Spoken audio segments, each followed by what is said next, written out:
If you've owned a workshop for very long, you've probably had one of those days. You walk into the shop excited about a project, flip on the lights, and immediately feel your motivation disappear. The workbench is covered. Every flat surface has become a storage area. There are tools where materials should be, and materials where tools should be. Before you can make any progress, you have to spend 30 minutes moving things around just to create enough room to work. Sometimes the frustration gets so bad that productive work comes to a standstill. You look around, shake your head, and wonder if you'll ever get this place organized. Most people see that as a failure. They tell themselves they're just not organized enough or disciplined enough to keep a clean shop. I don't think that's usually the problem. I think what you're seeing is one of the natural consequences of a productive workshop. In fact, I would argue that a shop that never needs to change is often a shop that has stopped growing. That's probably not what you expected to hear, but stick with me, because this change in perspective completely changed the way I look at my own shop. There's an old saying that every workshop should have a place for everything, and everything in its place. It sounds like the perfect goal. Every drawer is organized. Every tool hangs neatly on the wall. Every shelf looks like it belongs in a magazine. Nothing is out of place. But stop and think about what that really means. If your shop stayed exactly the same year after year, your work would probably stay the same too. The same tools, the same projects, the same skills, the same workflow.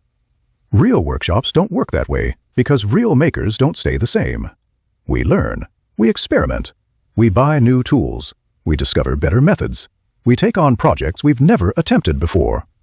As we change, our shops have to change with us. Every project leaves behind more than a finished product. It also leaves behind information. Maybe you realized you walked across the shop 20 times looking for the same tool. Maybe you discovered your lighting wasn't good enough to see what you were doing. Maybe your clamps were stored too far away, or your drill bits were mixed together, or your workbench simply wasn't large enough for the job. Those aren't failures, they're observations. Your projects are constantly evaluating your shop and exposing the places where friction slows you down. Every completed project teaches you something about the next one, and it usually teaches you something about the shop itself. That's why productive work and infrastructure improvement are always connected. For as long as you own and operate a workshop, those two things are going to compete for the same time and space.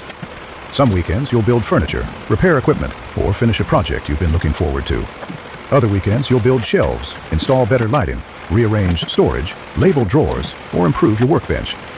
It's easy to feel guilty when you're not producing a finished project, but improving your infrastructure is productive work too. Every hour you invest in reducing friction pays you back on every project that follows. I've been living through this myself over the last several months. I didn't wake up one morning and decide I wanted an electronics lab. I wanted to build a simple timer. That project led me to an Arduino. The Arduino led me to soldering. Soldering made me realize I needed better lighting. Better lighting showed me I needed magnification.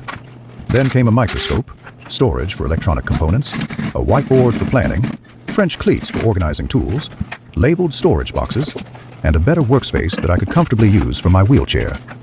Along the way, I discovered the project enclosure I planned to use wasn't large enough, so that changed too. Looking back, I wasn't reorganizing because I enjoy moving things around. I was reorganizing because every step forward revealed what the shop needed next. The projects were driving the organization, not the other way around. That's an important distinction because, if you let it, the frustration can become the center of the story. Instead of thinking about your next idea, all you see is clutter. Instead of seeing possibilities, you see obstacles. Eventually, you start believing the shop is working against you. The truth is, much of that chaos is simply a partial product of productivity and growth. New skills require new tools. New tools require storage. New materials require new systems. Every capability you add asks your shop to become a little more capable too. Your current organization solved yesterday's problems. Today's projects are exposing tomorrow's needs. That realization changed my thinking. I stopped chasing perfect organization because perfect organization isn't the goal. Reducing friction is the goal. Every improvement should make the next project a little easier. Maybe that's adding another electrical outlet where you actually need it. Maybe it's moving your drill bits next to the drill press. Maybe it's creating a permanent home for measuring tools instead of leaving them wherever they were used last. None of those improvements are exciting by themselves, but together they change the way your shop feels. You spend less time searching and more time building. The work begins to flow more naturally, and that's really what shop flow is all about. Since you built this shop to work in, spend time in, and enjoy, it makes sense to make peace with its natural processes. If this is going to be a long-term partnership, and I hope it is, accept that organization isn't a destination you'll someday reach. It's an ongoing conversation between you and your workshop. Every project teaches you something. Every lesson asks for an adjustment. Every adjustment makes the next project a little better.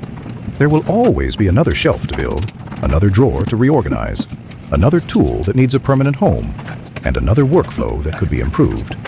Don't see those things as interruptions. They're part of the process. So the next time you walk into your shop and think, I've got to reorganize this place again, try looking at it a little differently. Your shop isn't telling you that you've failed. It isn't telling you that you're disorganized. More often than not, it's telling you that you've grown beyond the system you built before. The workshop is trying to catch up with the maker you've become. That's why your shop organization never ends. As long as you're learning new skills, tackling new projects, and finding better ways to make things, your shop will continue evolving right along with you. Personally, I think that's something worth celebrating, because the day your shop no longer needs to evolve may be the day you stopped evolving too. This video is part of our ongoing Shop Flow series, where you learn how to make your workshop easier to use. Every improvement removes a little more friction and helps your shop evolve along with your skills. Thanks for watching. There's more to come.